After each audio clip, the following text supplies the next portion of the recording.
So guys, the report we are getting is that Justice James Omotosho is set to go to Sokoto prison to visit and beg Nnamdi Kanu. We are getting it from Yele Sowore. I'm going to play this particular video so you could listen from the horse's mouth what Yele Sowore was actually saying. That, all of them now accept or believe that it is a big mistake. That, when they took him to Sokoto prison, Nnamdi Kanu has turned to celebrity. Remember, Alex Oti visited him and some Sokoto government officials had to even accompany Alex Oti to go and visit Nnamdi Kanu there. And, they said he's doing wonderfully well. And even the northerners, the people that are actually in that particular facility are now in love with him. So it's making a lot of them to be scared. And well, let me not waste your time. Let me play what Yele Sowore said. When we come back, we'll try to analyze more issues here. What did we predict to you? That they will do that. But I also predicted that it will be the greatest mistake of their life. And now, the people we asked to protest to prevent Nnamdi Kanu from going to jail are all rushing to Sokoto. I want his family members to give me the right to admit people to see him, so that I can be screening them.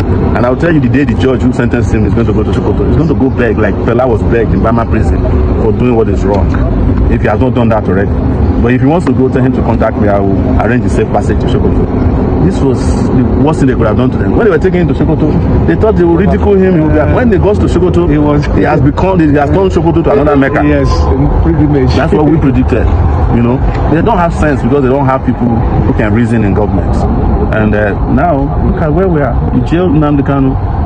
Nnamdi Kanu is already a celebrity in prison.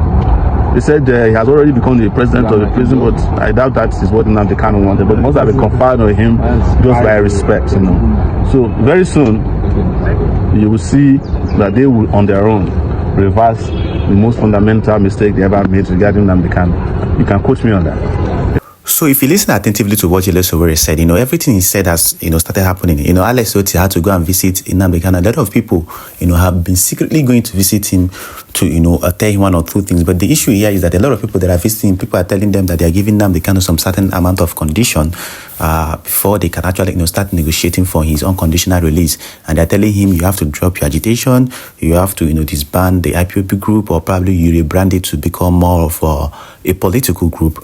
Or, as a matter of fact, that he needs to, do one or two things. But we are going to see how things are going to unfold in the coming days. Meanwhile, let me play the video of some of the things Nnamdi Kanu even said before he was arrested by these northern cabals. The same thing I've said before.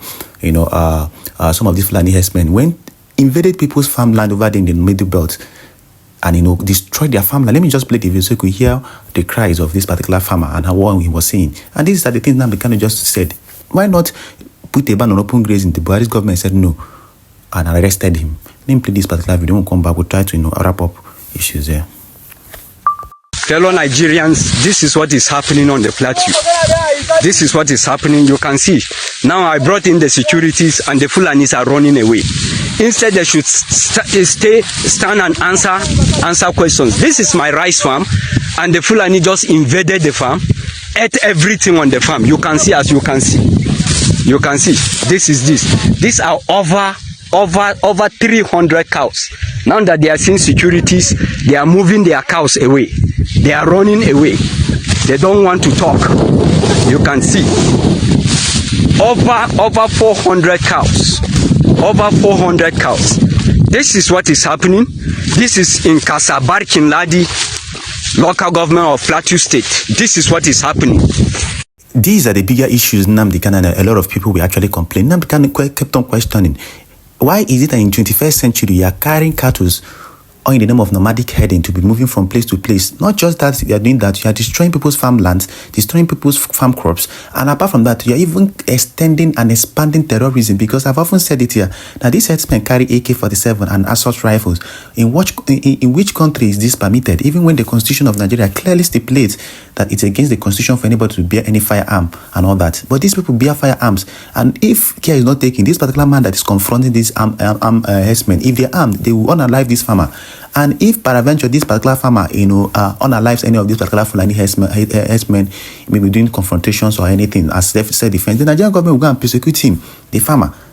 This is what they did to the case of Sunday Jackson, that the United States of America is actually advocating for his unconditional release. How could you do such thing? That these people invade my farmland. If I protect or probably defend myself, you say I'm the oppressor. And these are the basic things that are not even right in this particular country. When you speak or probably, try to analyze them, it doesn't make any sense. Nnamdi Kanu kept on analyzing what prevents the government of the day from banning open grazing. And that goes a long way to show you that there is a sinister plan to actually, allow these people to use this nomadic heading or Fulani heading of herdsmen and all that to Islamize the country. You might not understand what's actually going on because when they come to your community, they know the nook and crannies of your community. They know the in and out, and they'll go back and give intel to some of these Islamic fundamentalists or terrorists. They will tell them, look at how to enter and attack this community or abduct these particular children. This is who they are. And the government has failed. Till now, Bola Ahmed Tinubu is scared of putting a ban on open grazing. And how do you intend, or how do you even want a country to survive when you know that repeatedly this has caused issue or probably generated a lot of problems in the country, but you don't want to put an end to it? And these were the complaints Nnamdi Kanu made. They arrested him. Now, this same issue has kept on causing harm, troubles, issues upon the country. To tell you that, the Fulanis and the Northern, I believe that they own the country. And that's why Bola Ahmed Tinubu is even scared to place a ban on this open grazing. Well, guys, that's all we have. Please, like I said, in this particular channel, we're just bringing short videos. We're not going to elongate or probably make it longer. Do it to subscribe. We'll be giving you more updates for the day. See you guys later, please.